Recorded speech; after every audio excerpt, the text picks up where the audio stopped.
Hello and welcome to the first episode of Game Mechanics on AAA Arcade. The game that we're analyzing today, Castlevania and the Symphony of the Night.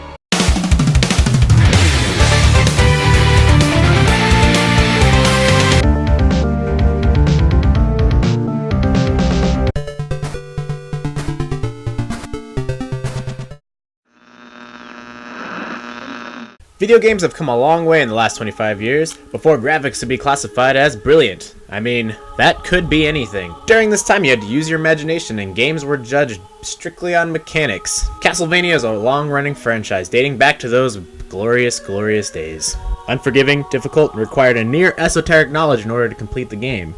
And just like any franchise that's been running this long, it's had its ups and downs. The game mechanic that we're examining today is actually a blend between the two. RPG leveling coupled with platforming that Castlevania is known for. Did it work out?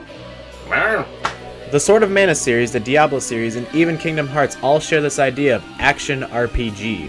Having the depth of RPG leveling with the fast pacings of real-time. And if I'm going to be completely honest here, not the biggest fan of platforming games. I mean, my patience does not take the form of trial and error or razor-sharp timing that some of these games really require. I just don't have the timing or the reflexes. I mean, I'm not gonna sit here and say I'm gonna swear off all platforming games. I mean, I like this one, and this one too. And this one's particularly nostalgic. Lips are a little dry. Lips are a little dry.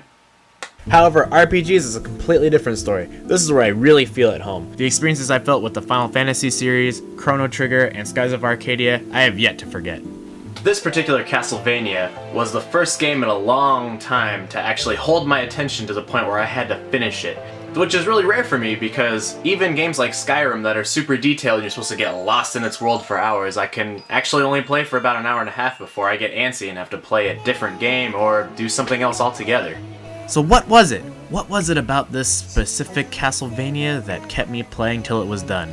I mean, this game was really ruining my life. Now the great thing with these two elements in this game is neither side is overbearing. I did not feel the need to grind out extra levels to beat a particularly hard boss. There was no trial and error or super perilous jumps that would normally make me rage quit in a regular platforming game. No sir, I did not rage quit today. That previous Castlevanias had this RPG element to the game, but this particular game had a new depth, and I believe that it had something to do with the equipment setup. And don't crucify me, but I actually liked not being tied to the whip. That it's a staple, but, you know, whatever. And so, the negatives. In this game, it's so cool. The beginning of the game, you start off all powerful. Like Metroid, I get it, the parallel does exist. And you're all like, pow, shaka, one hit kill, 580 combo, baby! And then you're all like, no, my stuff is gone, and you have to climb painfully through the fire and the flames, trial and tribulation to the very end of Dracula's castle where you face off with him. It was said Dracula. You defeat him, and you stop his impaling madness and evil to realize that you are stronger than you ever were before. Oh, where was I? Oh, yeah. My problem with this game in one word. Easy.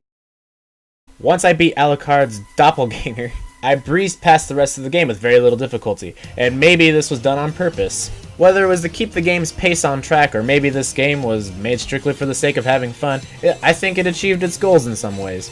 So did I have a huge problem with the difficulty level? Nah, not really.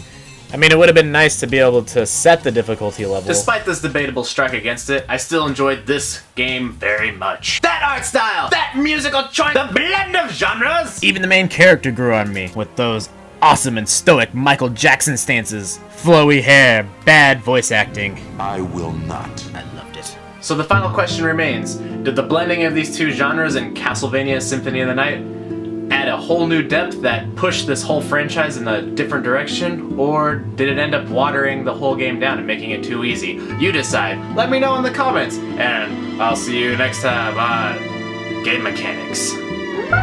Hey, thanks for watching this video. It was hard if you don't know what this game is, but I do implore you to go play it. It was incredible. Make sure you check out the rest of our videos. Here's one right here. And we also have a Facebook and Twitter and Instagram for some reason. I don't know. I don't keep up with that stuff. That's somebody else's job.